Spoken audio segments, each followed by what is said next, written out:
Dando continuidade às nossas exposições na primeira epístola de Paulo aos Coríntios, eu os convido a abrirem a palavra de Deus exatamente no capítulo de número 6.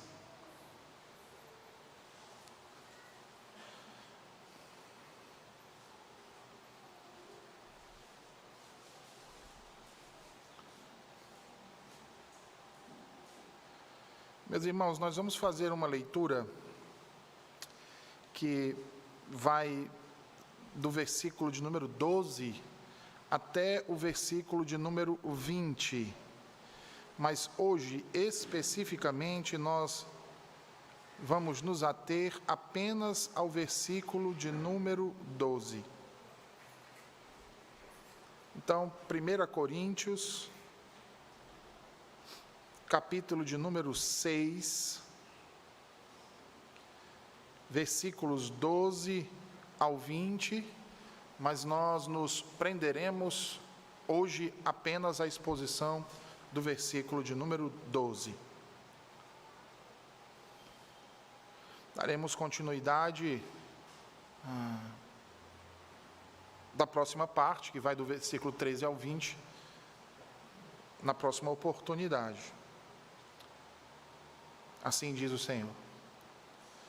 Todas as coisas me são lícitas, mas nem todas convêm. Todas as coisas me são lícitas, mas eu não me deixarei dominar por nenhuma delas. Os alimentos são para o estômago, e o estômago para os alimentos. Mas Deus destruirá tanto estes como aquele. Porém, o corpo não é para a impureza, mas para o Senhor, e o Senhor para o corpo. Deus ressuscitou o Senhor e também nos ressuscitará a nós pelo seu poder. Não sabeis que os vossos corpos são membros de Cristo? E eu, porventura, tomaria os membros de Cristo e os faria membros de meretriz? Absolutamente não. Ou não sabeis que o homem que se une à prostituta forma um só corpo com ela? Porque, como se diz, serão os dois uma só carne. Mas aquele que se une ao Senhor é um espírito com ele. Fugi da impureza. Qualquer outro pecado que uma pessoa cometer é fora do corpo, mas aquele que pratica a imoralidade peca contra o próprio corpo. Acaso não sabeis que o vosso corpo é santuário do Espírito Santo que está em vós, o qual tendes da parte de Deus, e que não sois de vós mesmos? Porque fostes comprados por preço. Agora, pois, glorificai a Deus no vosso corpo. Até aqui, meus queridos. Amém. Oremos novamente ao Senhor neste instante. Senhor Deus bendito, Tua palavra foi lida e agora será proclamada ao coração dos Teus filhos, reunidos aqui, Senhor, nesta casa de oração, nesta noite. Assim como suplicou o Teu servo, o presbítero Vicente, também te suplico, Senhor, para que Tu fales aos nossos corações, nos abençoe com a Tua verdade, nos transforme pelo Teu poder, para o louvor da Tua glória. Amém e amém.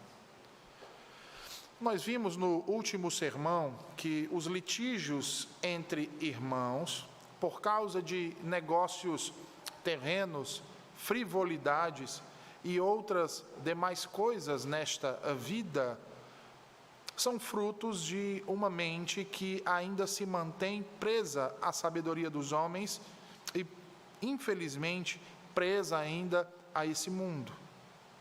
Os crentes, diz Paulo, devem resolver suas questões entre eles, buscando, ou seja, visando sempre com isso, estabelecer a paz, a reconciliação, ainda que, para que alcançar isso, tenhamos que sofrer o dano por isso.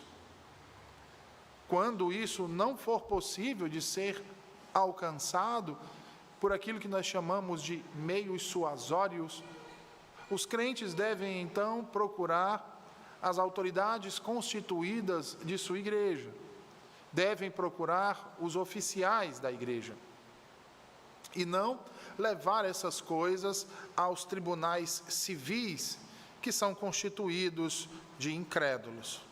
E a razão para isso diz respeito à nossa vocação do Evangelho, a justificação em Cristo, a santificação que temos pelo Espírito Santo de Deus, que fazem com que estas coisas, as dissensões, os partidos, os litígios e outras mais, como o apóstolo Paulo elencou na perícope precedente, como idolatria, o adultério, o homossexualismo, o roubo, a avareza, a embriaguez, a injúria, a ganância,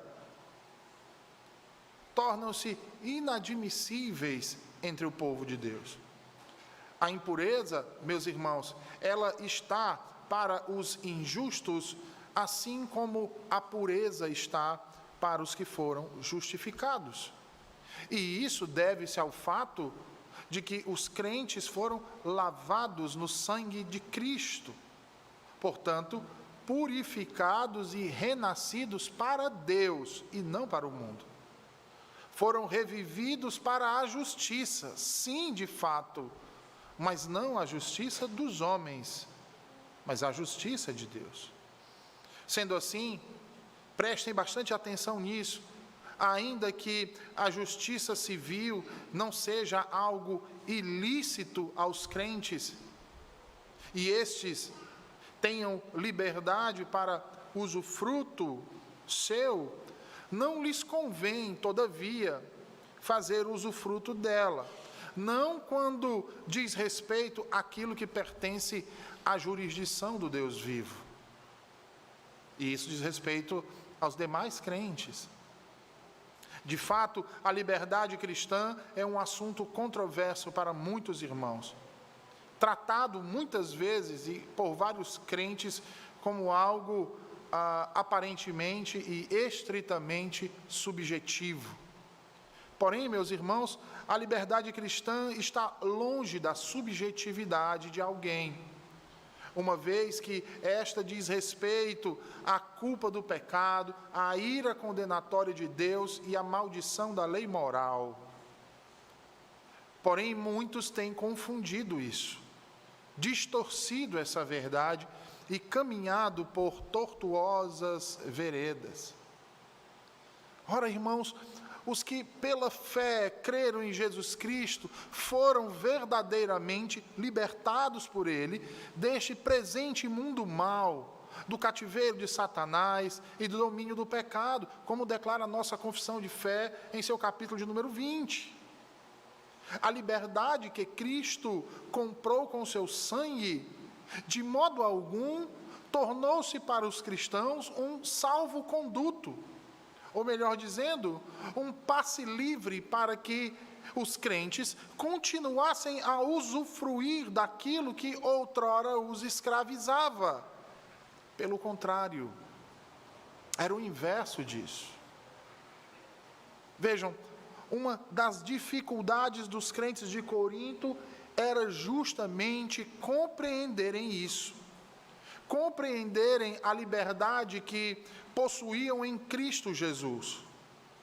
Saber que, uma vez tendo sido justificados, precisavam abandonar, precisavam parar de pensar e agir como pagãos, passando agora à luz do Evangelho e daquele que habita em cada um do que crê em Jesus Cristo, ponderando tudo, quer fosse o seu pensar, quer fosse o seu agir, à luz da cruz de Cristo. E a razão para isso é muito simples e evidenciada aqui nos versículos procedentes, como nós lemos ainda há pouco, pela seguinte lógica: ora, se fomos comprados, e comprados por preço de sangue, o sangue de Jesus, então nós não podemos pensar e agir como bem quisermos, porque temos um Senhor, fomos comprados.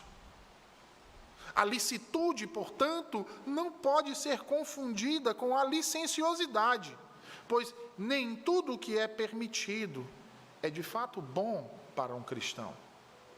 E é por causa disso que o apóstolo Paulo vai prosseguir com suas exortações ao comportamento dos coríntios nestes versículos finais que compõem o capítulo 6, reafirmando, vejam aí o versículo 12, todas as coisas me são lícitas, mas nem todas convêm. Todas as coisas me são lícitas, mas eu não me deixarei dominar por nenhuma delas. O apóstolo Paulo faz aqui, meus irmãos, uma declaração notável sobre o princípio da verdadeira liberdade cristã. Certamente, tal afirmação era imprescindível de ser dita aqui, visto que constantemente alguns na congregação de Corinto, de forma descontextualizada, vinham utilizando-se deste princípio como uma desculpa para satisfazer as vontades de sua carne.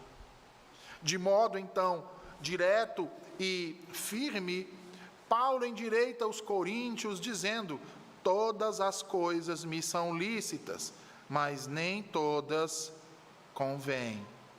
Vejam, a frase, olha aí para a Escritura, a frase todas as coisas me são lícitas aparece duas vezes neste versículo, na parte A do versículo e na parte B do versículo 12. No entanto, o apóstolo Paulo vai novamente repetir essa mesma expressão lá no capítulo 10 e versículo 23. Isso, meus queridos, nos leva a crer que Paulo está usando essa expressão porque ela, ao que tudo indica, havia se tornado uma espécie de lema dentro da igreja de Corinto. Muito provavelmente um lema, um moto, como é que eu posso dizer, um outro sinônimo para isso, um mantra em resposta às práticas legalistas judaicas. Porém, meus queridos, essas palavras precisam ser entendidas dentro do seu respectivo contexto. Porque, ao terem sido pronunciadas por Paulo, e Paulo não nega isso, e pelo contrário, alguma vez, ele as pronunciou com um determinado objetivo, e esse determinado objetivo estava ligado exatamente a combater qualquer tipo de prática legalista ou farisaica. De modo algum, o apóstolo Paulo tinha em mente, com essas palavras, fazer com que isso virasse um mantra, virasse um moto, virasse uma expressão popular, a fim de satisfazer a licenciosidade do coração pecaminoso daqueles irmãos de Corinto. E a razão disso é muito simples. Ora, os crentes foram justificados pela graça. Fomos salvos, meus irmãos, somente pela graça, somente pela fé, somente por causa de Cristo. Isso nos fez livres, e isso nos proporcionou a liberdade, e isso arrebentou com o jugo que nos trazia presos. Mas essa liberdade, vejam bem, ela está restrita a duas outras coisas. Em primeiro lugar, a obediência a Deus. E em segundo lugar, ao desfrute de todas as coisas boas que provém dEle. O sumo bem, o nosso Senhor. E é exatamente isso, veja aí no texto, que Paulo afirma quando ele diz: todas as coisas me são lícitas, ou seja, tudo me é devido, ou permitido, ou apropriado. É isso que o termo lícito aqui significa. Tudo me é devido, ou tudo me é permitido, ou tudo me é apropriado. Mas observe o que vem depois. Ele diz, mas, conjunção contrastiva, seguida de um advérbio de negação, mas, nem, observe isso aí. O que está acontecendo com essas duas expressões aí? O mas e o nem. A conjunção e o advérbio. Uma contrastiva e o outro de negação. Ele está limitando o tudo que ele havia dito anteriormente. Ele vai dizer, tudo me é lícito, tudo me é permitido, tudo me é apropriado, mas nem tudo, ele está colocando um limite, nem tudo convém. Ou seja, qual o significado de convém aqui? É benéfico, edifica, acrescenta algo à minha vida como filho de Deus. Entendem?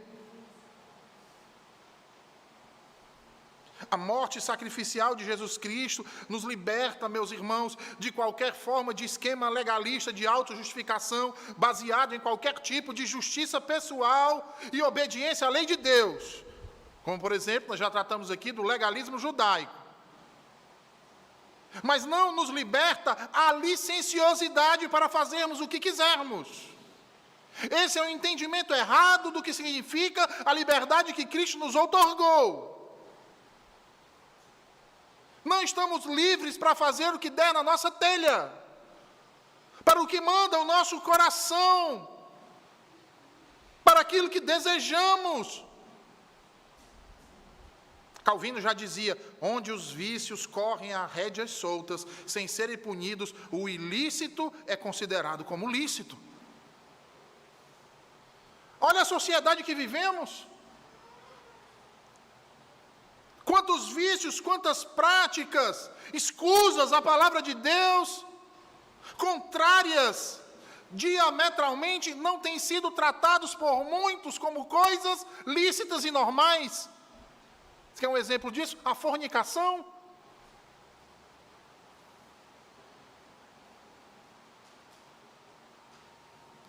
Quantos pais não estão dentro das igrejas todos os domingos, ceiando inclusive, mas acobertando os atos de fornicação de seus filhos e suas filhas, comprando inclusive preservativo, dando saldo em cartão de crédito para ir para motéis e etc.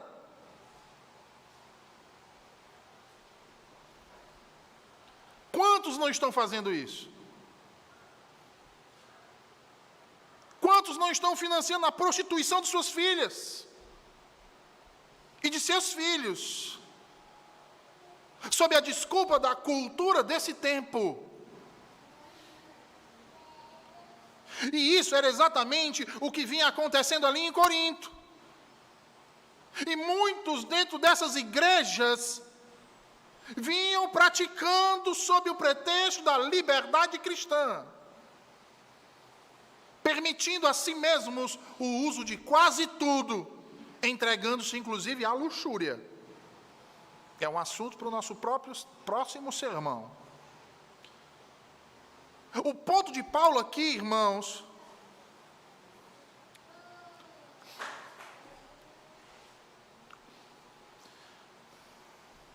é fazê-los enxergar que, visto que Deus criou todas as coisas e as declarou boas, todas essas coisas podem ser santificadas pela prática da oração. No entanto, vejam bem, isso era um problema entre eles. Era o tipo de problema que levou Santo Agostinho a definir a essência da ética cristã como amar a Deus e fazer tudo o que quisermos. Ou seja, ame a Deus e faça o que quiser. Aí parece que muita gente ignora a primeira parte e só guarda a segunda, né? Como se a segunda não fosse uma implicação da primeira. Ele diz, primeiro ame a Deus.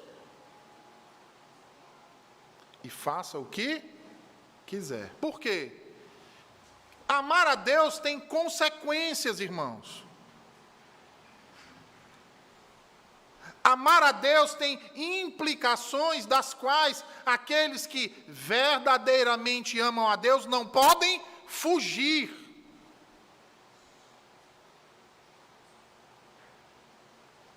Amar a Deus sobre todas as coisas é a síntese da primeira tábua da lei, que tem como implicação o quê, meus irmãos?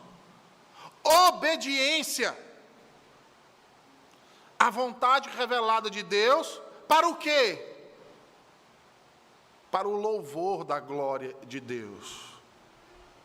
Amar a Deus jamais poderá significar fazer aquilo que é contrário à sua vontade, fazer aquilo que é contrário à sua santa, boa e perfeita lei.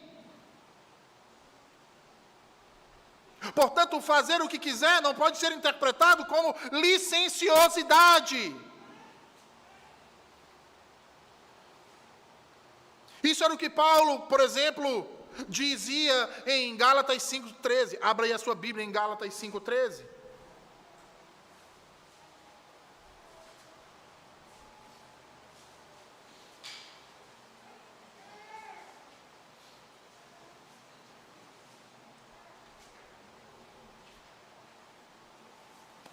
Gálatas 5,13, veja aí o que diz Paulo.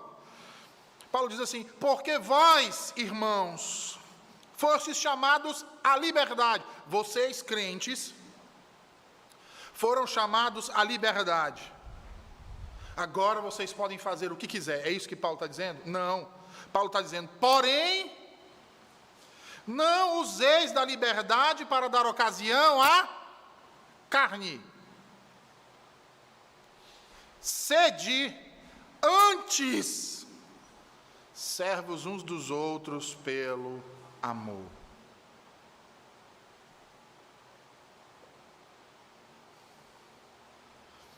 Amor. Aí a gente pergunta: o que é então que um cristão deve fazer, pastor?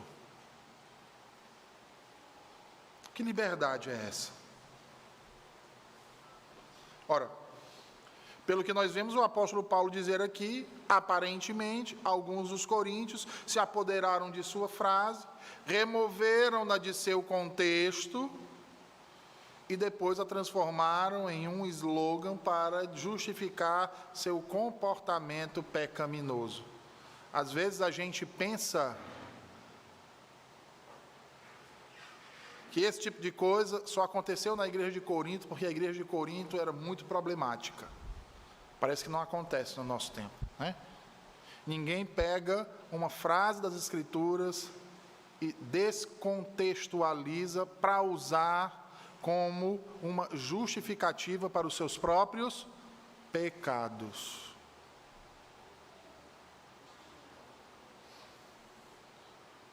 Mostrando uma velha prática do diabo. Você não aprendeu isso do suprassumo da sua mente fabulosa. Você aprendeu isso daquele que desde o início peca contra Deus. Você aprendeu isso da serpente.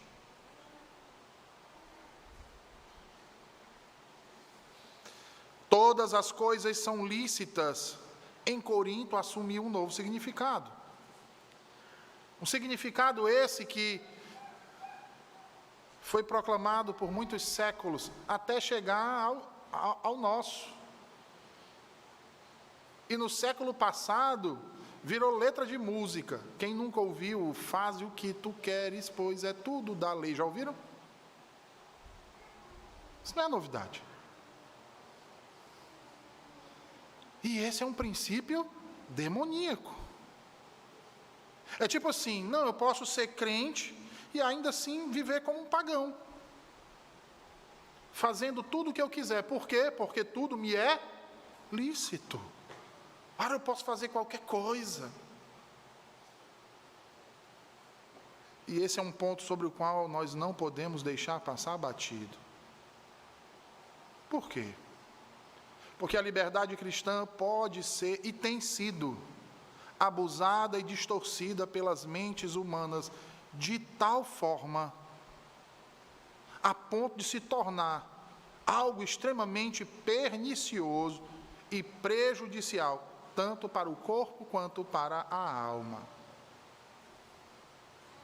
Embora todas as coisas sejam permitidas, em certo sentido, nem todas as coisas devem ser praticadas. Abra sua Bíblia em 1 Pedro 2,16. Veja o que Pedro diz acerca disso.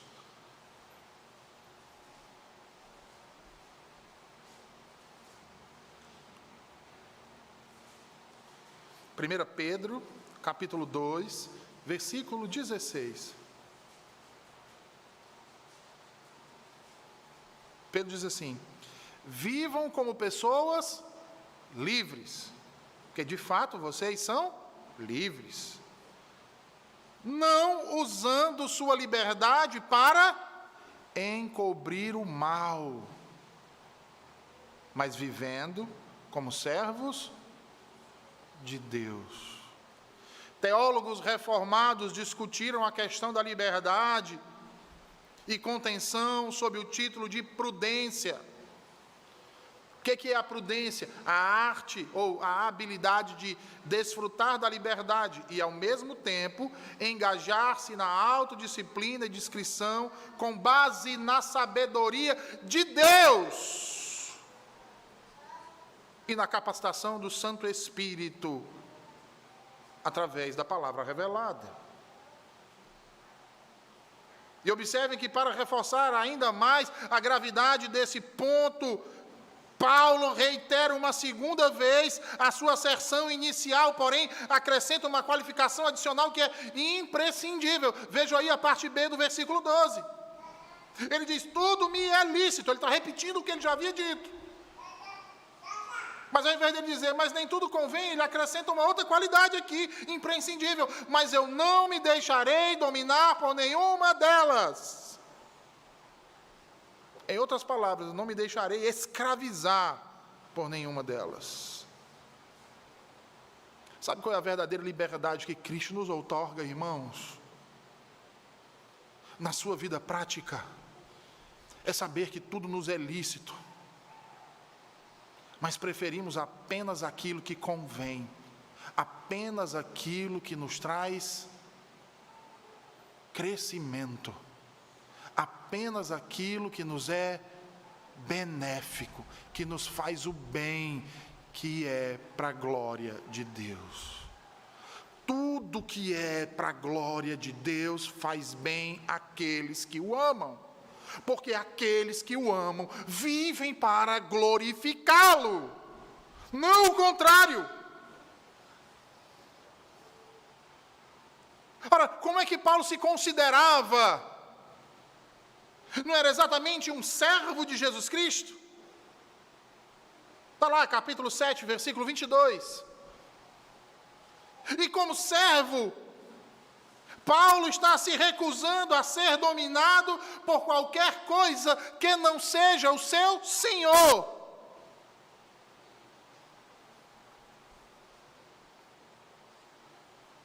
Como servo de Cristo, ele está livre do legalismo judaico, farisaico, tendo diante de si todas as coisas corretamente entendidas, permitidas.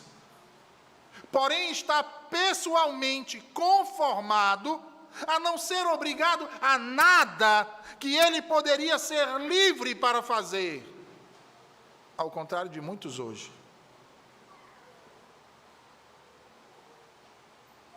Muita gente vê algo lícito e acha que, por ser lícito, ele deve fazer uso. Ah, foi Deus que criou. E tudo que Deus criou não foi bom, então eu posso fazer uso disso.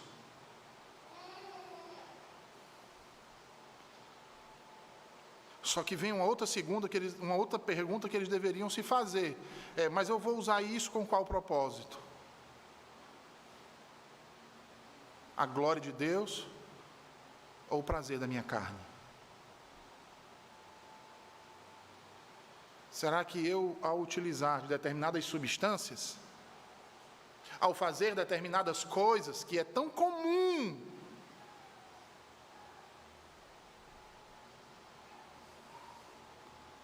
eu estou glorificando a Deus? É isso? Por exemplo, será que eu frequentar um lugar onde a prostituição reina, os palavrões imperam, o uso de drogas e a violência, é justo eu estar no meio desses? É justo eu pagar para estar entre esses? É lícito a mim, que me digo ser santo, andar com esses? Mas é tudo pela diversão, não é? Porque na minha liberdade cristã eu posso me divertir como um mundano. Porque tudo não me é lícito.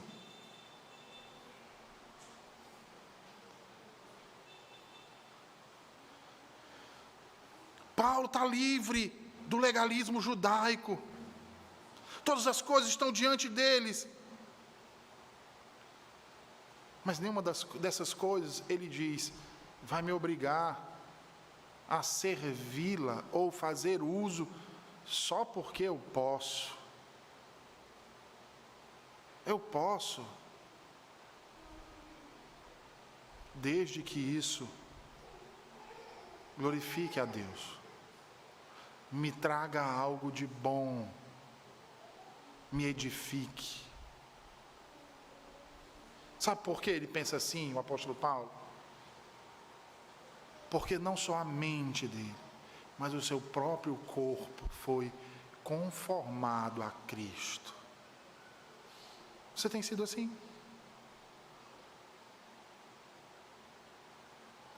E eu quero aplicar algumas coisas para vocês aqui sobre isso. Ajudá-los a aplicar esse princípio que está sendo dito aqui. Porque às vezes eu vejo alguns jovens que eu tenho certeza absoluta, e aí eu vou separar aqui em duas classes. Aqueles jovens que nasceram em um lar evangélico, que nasceram, se criaram e cresceram sem usar álcool, sem usar bebida, determinadas substâncias, sem ir para casas de shows, sem ir para estádios de futebol, e nunca entraram em depressão por conta disso. Mas aí o dia que vem para a igreja e escuta sobre liberdade cristã, principalmente quando lê esse texto, tudo me é lícito, nem tudo convém, parece que eles necessitam de beber bebida alcoólica, usar substâncias que alteram a sua personalidade,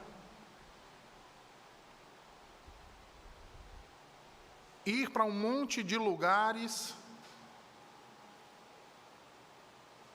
como eu dei o exemplo aqui, onde a linguagem é uma linguagem pornográfica e agressiva,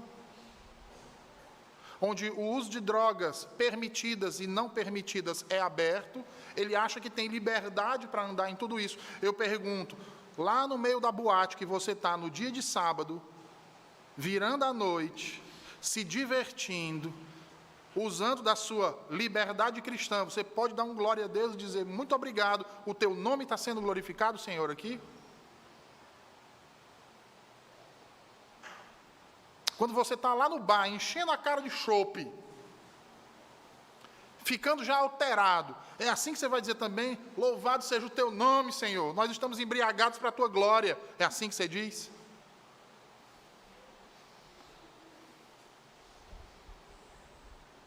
Quando você está lá no estádio de futebol, que o juiz marca um pênalti contra o seu time, é que você diz assim, isso, abençoado de Deus, louvado seja o teu nome, Senhor, é assim que tu está fazendo? É assim, não é? E tu ainda paga para isso. Tu vê uma criança no sinal com a plaquinha dizendo, estou com fome, e tu diz que ela devia estar em casa, mas para pagar 50, 80, 120, 200 reais para ir para um estádio de futebol, gritar pornografia e agredir os outros verbalmente, isso tudo bem, é lícito. É liberdade cristã. São alguns exemplos, irmãos, eu podia entrar em inúmeros outros. Inúmeros outros, e eu não estou sendo legalista com isso.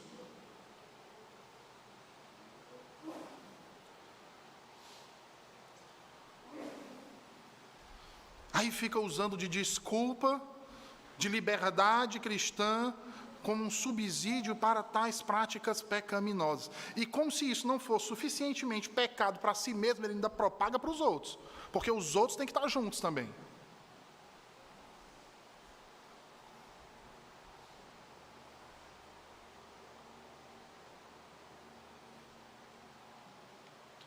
Paulo temia isso.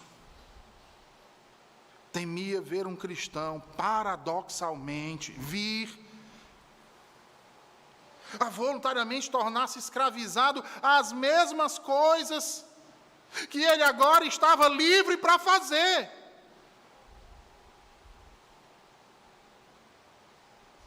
A liberdade não é estar ao meu dispor e eu pegar e fazer, é estar ao meu dispor e dizer, não vou fazer. Isso é liberdade. Porque se está diante de mim, eu não consigo resistir, eu tenho que fazer, já não é liberdade, é escravidão. É escravidão.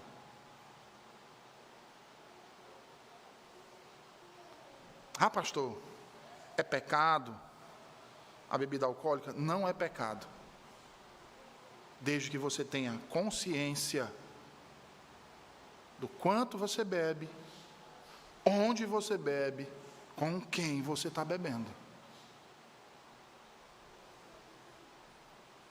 Entendem?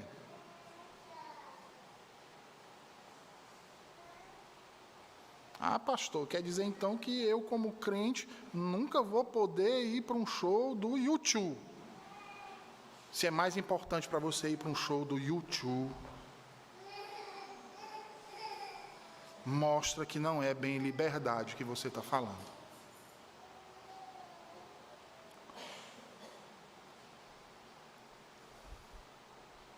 Entendem?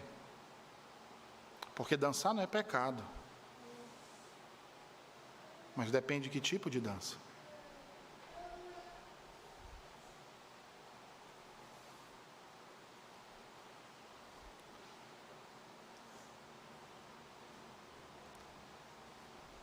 Meus irmãos, nós precisamos entender. E não adianta dizer, mas isso é uma questão de consciência, pastor. Lembra do começo que eu disse?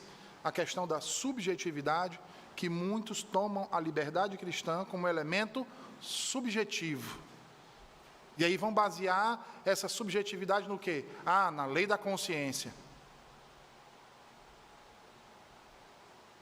Porque isso não fere a minha consciência.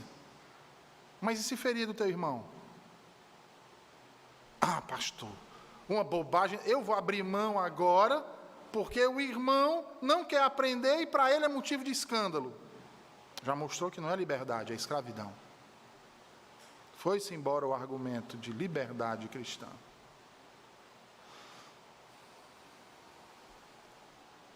Não, é uma questão de consciência. Deus é o único Senhor da consciência. E como dizem os nossos símbolos de fé, Ele, o Senhor, a deixou livre das doutrinas e mandamentos humanos que, em qualquer coisa, prestem atenção nisso, em qualquer coisa, sejam contrários à sua palavra. Ou que em matéria de fé ou de culto vão além dela. Não, porque Jesus Cristo me libertou, eu posso adorar Ele como eu quiser. Onde é que a Bíblia está dizendo isso, meu irmão?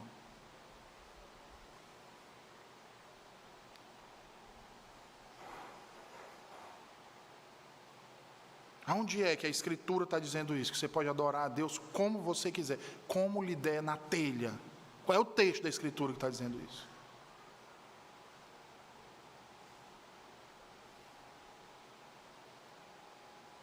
Muito pelo contrário, a gente vê um texto onde uma mulher que acha que vai adorar a Deus no templo, e Jesus diz que ela não vai adorar porque ela não sabe como adorar verdadeiramente. Mas e a liberdade?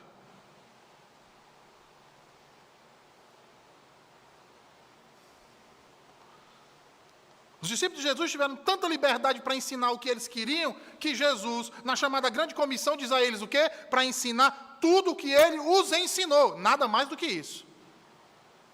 De tanta liberdade que eles tinham.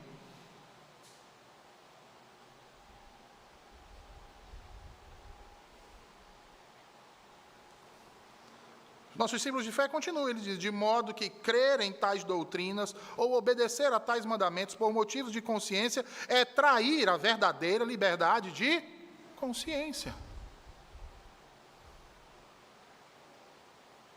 Porque não existe consciência contrária ao que diz as Escrituras.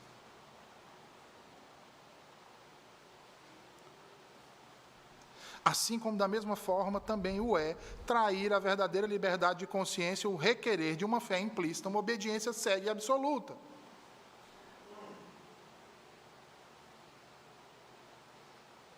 Os Divines de Westminster vão declarar, isso é destruir a própria razão.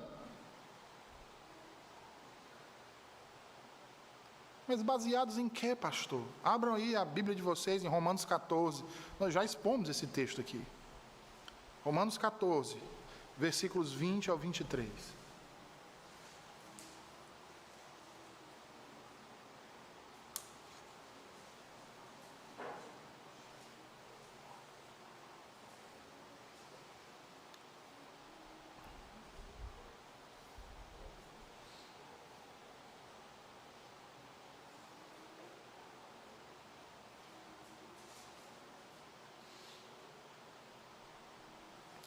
Romanos 14, versículos 20 a 23. Paulo diz assim: não destruas a obra de Deus por causa da comida. Todas as coisas, na verdade, são limpas, mas é mal para o homem o comer com escândalo.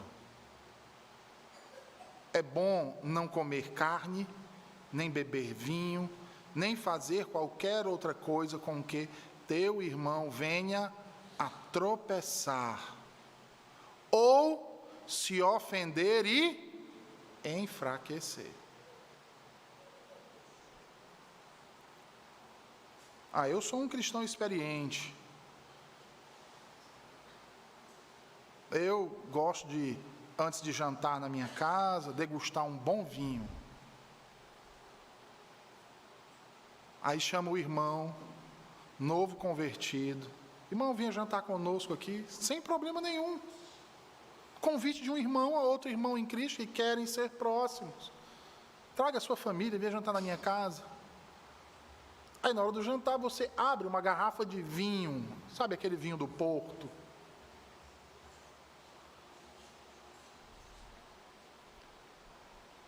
Aí o irmão olha e diz assim: os irmãos aqui bebem? Aí o irmão olha para ele assim: claro, meu irmão, beber não é pecado. Ele olha para a esposa, os filhos, fica meio constrangido, mas ele olha para aquele irmão a quem ele tem muito apreço, e acha o irmão muito piedoso, e ele pensa: bem, se o irmão está dizendo isso, e ele não deve ser. Aí o que é que ele faz? No outro dia ele vai no supermercado, ele vai numa loja de bebidas e compra também uma garrafa de vinho. Se não é pecado e o meu irmão bebe, por que eu não posso beber? Mas aí ele começa a perceber que uma garrafa de vinho não é suficiente. Tem que ser 2. E depois tem que ser 3. E das 3 virou 4. E já não é mais no jantar.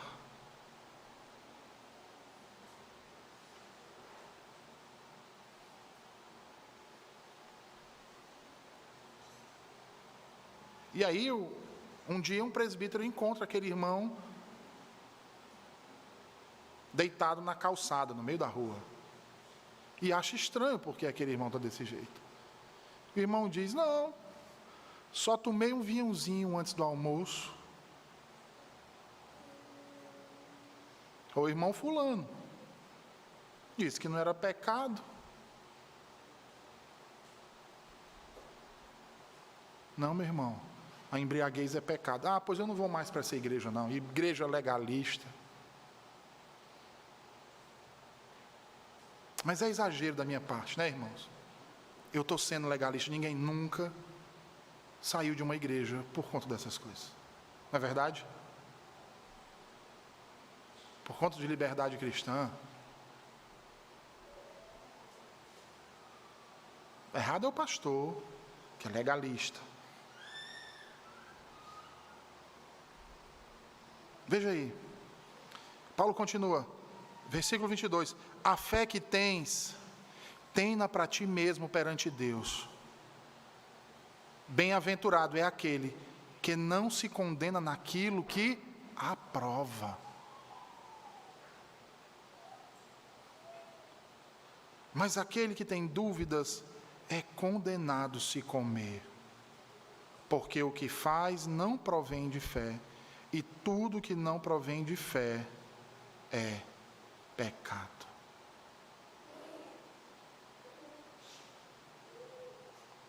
Há um mês atrás,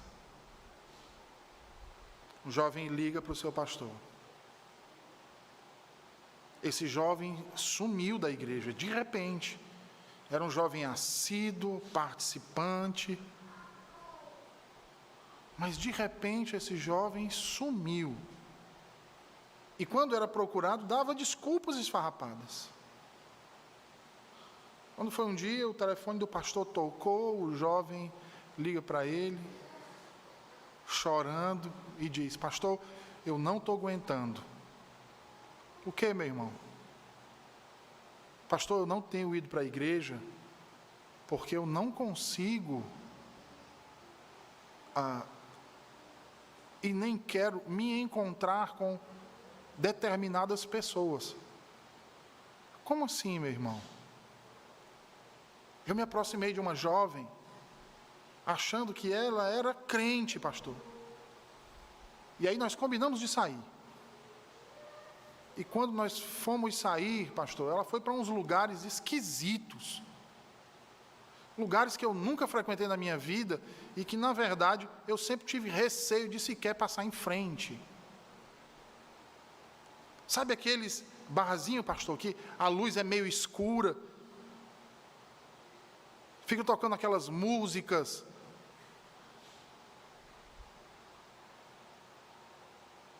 Como assim, forró? Não, essas músicas assim, alternativas. Eu digo, pois ela me levou nesse lugar junto com uma amiga. O que mais? E aí, pastor, começaram a beber e as pessoas lá todas conheciam elas. E outros se juntaram a nós. E aí nós saímos, e quando nós saímos, fomos para uma praça. E nessa praça, pastor, puxaram um pó e começaram a cheirar. Pastor, eu olhei, já era de madrugada, e eu disse, poxa, já estou no dia do Senhor, era para eu estar na minha casa, e eu estou aqui, longe da minha casa, o que é que eu vou fazer para voltar para casa? E se passar a polícia aqui, o que é que eles estão cheirando?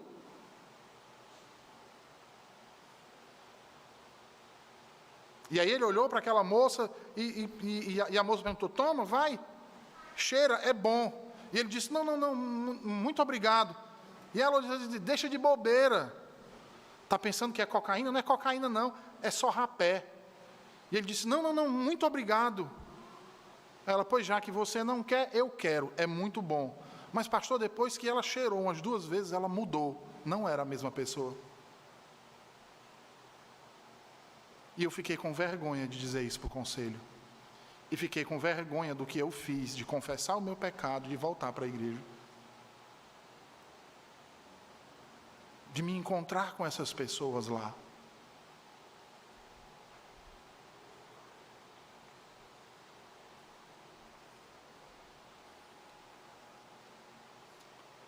Aqueles que, sob o pretexto de liberdade cristã, cometem qualquer pecado ou toleram qualquer concupiscência, destroem o fim da liberdade cristã. Sabe por quê, irmãos? Porque o fim da liberdade é que, sendo livres das mãos dos nossos inimigos, preciso repetir os pecados que Paulo enumerou na perícope anterior? O adultério, o homossexualismo, o roubo, a mentira, a impureza. Sendo livre das mãos dos nossos inimigos, sem medo, sirvamos ao Senhor em santidade e justiça, e isso diante dele todos os dias da nossa vida. Abra sua Bíblia em 2 Pedro, capítulo 2, versículos 20 ao 22.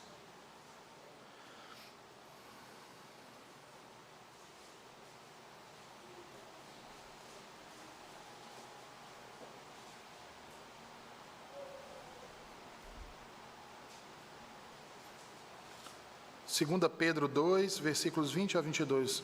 Pedro diz assim: se depois de terem escapado das contaminações do mundo, mediante o conhecimento do Senhor e Salvador Jesus Cristo, se deixam enredar de novo e são vencidos, tornou-se o último estado pior que o primeiro. Pois melhor lhes fora nunca tivessem conhecido o caminho da justiça, do que, após conhecê-lo, volverem para trás, apartando-se do santo mandamento que lhes fora dado. Com eles aconteceu o que diz certo adágio verdadeiro: o cão voltou ao seu próprio vômito, e a porca lavada voltou a revolver-se no lamaçal. Não vos enganeis, meus irmãos, a liberdade que Cristo nos comprou não foi por Deus designada para destruir, mas para que mutuamente nos apoiemos e preservemos uns aos outros. No entanto, se dentre nós houver quem mantenha ou cultive em seus pensamentos e opiniões práticas contrárias à luz da natureza ou aos reconhecidos princípios do cristianismo concernentes à fé, ao culto ou à conversação ou ao poder da piedade, como diz nossa confissão de fé, vindo através destas coisas, opiniões ou práticas errôneas, mesmo em sua própria natureza ou no modo de publicá-las ou defendê-las, destruir a paz externa e a ordem que Cristo estabeleceu na igreja, devem estes serem legalmente chamados a prestar contas e processados pelas censuras da igreja e, se necessário for, pelo poder do magistrado civil, quando em um Estado cristão de direito.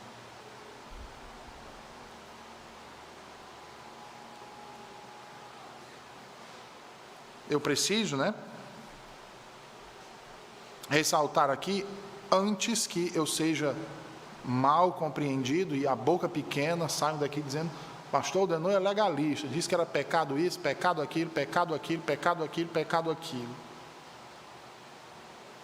Eu falei aqui de um princípio e apliquei a algumas coisas, mas cabe a você, no seu dia a dia, aplicar o princípio que o apóstolo Paulo nos traz hoje aqui, nesse texto, à sua vida, ao seu cotidiano.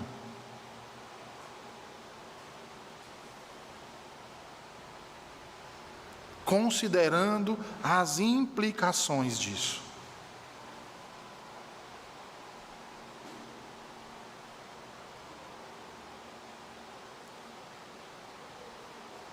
Eu não considero um pecado ninguém gostar de futebol.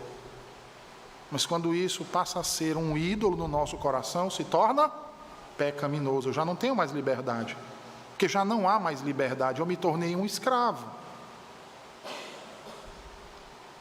É pecado eu tomar vinho? Não. Mas quando eu não consigo viver sem tomar vinho, já não há mais liberdade. Eu me tornei um escravo da bebida.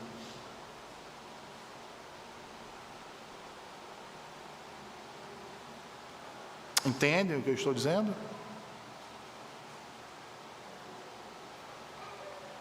No entanto, se você é um destes, o qual aquilo que é lícito e que você tem liberdade se tornou, na verdade, um novo Senhor da sua vida, hoje é o momento de você se arrepender disso e voltar-se para Cristo. Deixar a vida de mentira e de impiedade e abraçar de vez a verdade, para de fato ser livre para viver piedosamente para a glória de Deus. Para a glória de Deus. Não sejamos meninos na fé.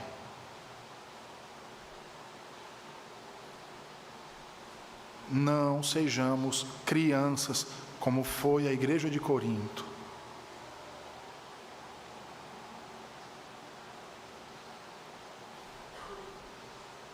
Não achemos que podemos tapear a Deus. Porque não podemos. E o testemunho da obra de Cristo na nossa vida é muito importante para mim e para você. Não façam com que o mundo escarneça e blasfeme do nosso Deus. Desfaça do seu poder. Antes viva para a glória dele. Vamos orar? Senhor, nós te rendemos graças pela tua palavra, pelo teu ensino nessa noite acerca do princípio da verdadeira liberdade cristã, Senhor.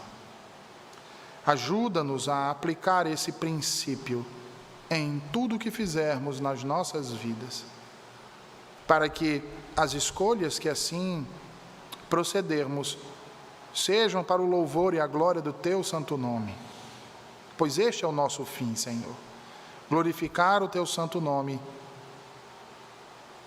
e gozar de ti, Senhor, das tuas bênçãos e da tua presença eternamente.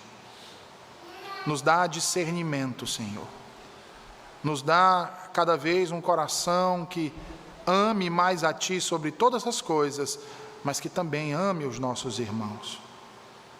Para não sermos pedras de tropeço, para não sermos, Senhor, objeto de escárnio do Teu nome, antes testemunhas do Teu poder, testemunhas do Teu amor, testemunhas da Tua glória, pois só a Ti devemos dar toda a honra, toda a glória e todo o louvor. Em nome de Cristo, te oramos e te agradecemos. Amém.